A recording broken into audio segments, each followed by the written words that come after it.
So today we're going to make a classic Victoria sponge with buttercream and jam. The full recipe is on my blog at www.howtomakecakes.co.uk. So this recipe has been very popular on the blog. It's been on there for a while and I've had lots of comments about how easy it is to make and what a great cake it is. It's really simple to make. It's the all-in-one method, so we put everything in together, mix it together. It's got self-raising flour and baking powder, which helps it make a really well-risen and spongy cake. So the ingredients are butter at room temperature, so nice and softened, 285 grams of that, 285 grams of caster sugar, 285 grams of self-raising flour, 2.5 teaspoons of baking powder, 5 eggs, and then I tend to put a little bit of vanilla extract in. So all we do is mix everything together. So put the butter in, doesn't really matter the order, but I tend to like to put the butter and sugar in together and then add the other ingredients. Put the eggs in. Again, I'm using a Kenwood Chef, any electric mixer is fine. The flour should have been sifted, I've done that already, so put the flour in. Put your baking powder in, and then you just mix it all up together. So whether you're using electric whisk or something like this, start it off slow and then speed it up and mix it all together.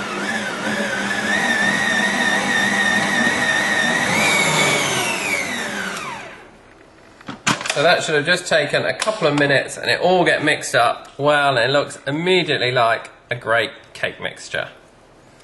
So with these you just have to get everything off from around the side. Another mix in. Make sure everything's mixed well in.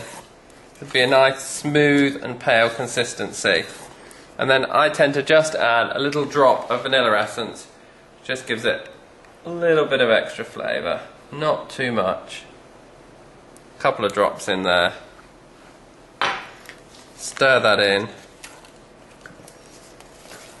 and that's all there is to it.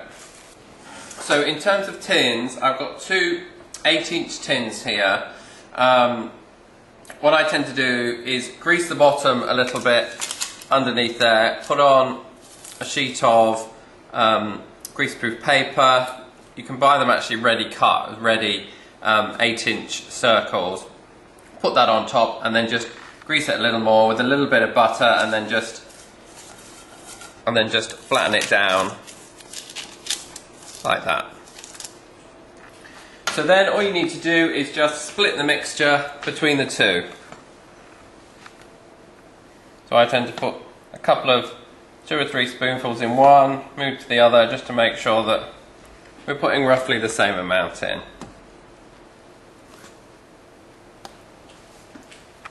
So once that's done, just shake the tins a bit to flatten them down. Try not to press it down with a spoon or anything. You don't want to take any of the air out. Just shake it around until it's flattened. You can see there's a lot of mixture, which is why we end up with a great, big, nice sponge. So that's it. We have the oven at 180 degrees centigrade, and I think, as I've said on previous recipes, if you've got a fan oven, then don't put it on the fan setting. In fact, it's much better to cook a cake on the normal oven setting. So just put them in on sort of the middle shelf. So it should take around 30 to 40 minutes to cook. I'll set the timer for 30 minutes and then I would check it after then and see whether it seems cooked or not. So Buzzer's just gone to say 30 minutes, and as you can see we've got some huge well-risen sponges here. See if they seem cooked. They're quite springy. I just use a cake tester and just see if that comes out clean. Yeah, that's come out perfectly clean, and you can tell it springs back up. So actually it looks like they're cooked, so we'll take them out of the oven.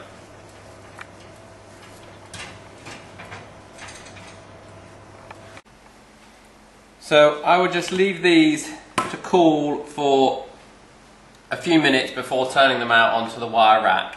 It just helps make them a bit easier to come out once they've cooled just a little bit. So maybe just wait 3 minutes and then we'll turn them out onto the rack. So I just loosen the cake off the sides a little bit, just run a sharp knife just around the edge, and then that should just help them come out.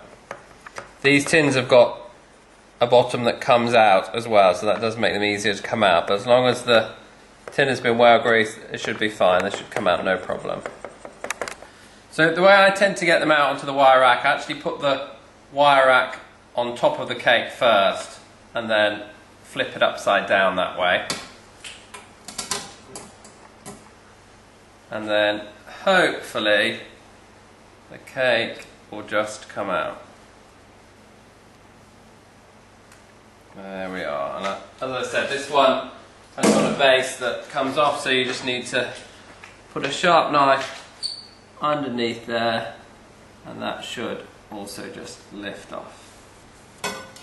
Then you've got your greaseproof paper there, which you just peel off. With the second one, because we've already got the rack like that, you just need to very quickly just flip it over and then do the same thing. So once they've come out, just leave them to cool on the wire rack. You shouldn't put the filling in until they're completely cool. So, you know, even if that's half an hour, leave them while they cool, and then we'll do the buttercream and the jam and sandwich them together. So now the sponges are cooled, we're ready to make the buttercream for the filling. So what we need for this is 150 grams of butter, unsalted butter, which again should be softened. 340 grams of icing sugar, which I put through the sieve already. We have 3 tablespoons of some warm water and just a drop of vanilla essence. So again, very simple. We put the butter in, all nice and soft. We put all of the icing sugar in. Seems like a lot, but once it beats down, it won't be too much.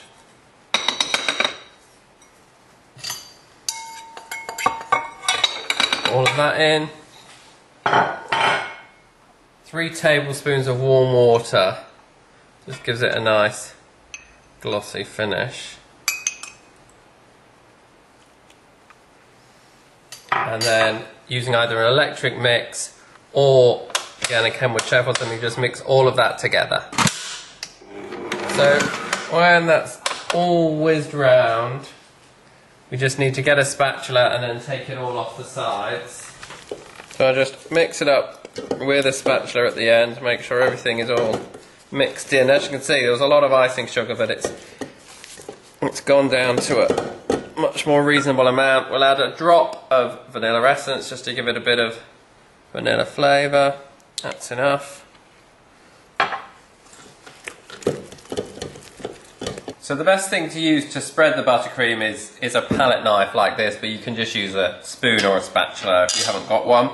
So you want to put some buttercream on one of the sponges, plenty on, and then just smooth it all out to the sides. So I like to go nice and close to the edge so that when the cake's sandwiched together you can see all the buttercream.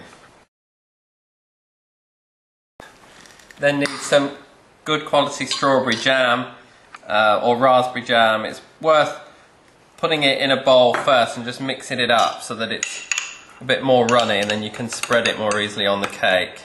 So as I said, you could either put it on the other sponge and then put them on top, but it's probably easier just to put it on top of the buttercream.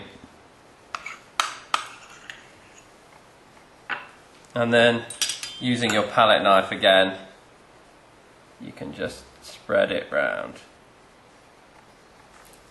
And then if you've done it like that, all you've got to do is put the other sponge on top rather than having to flip it over. So when it's cool, it should go on nice and easily. Put it on top like that. I would just get a sieve and some icing sugar and just sprinkle the top with a bit of icing sugar. So hold the sieve over, put some icing sugar in, and there you have a classic English Victoria sponge.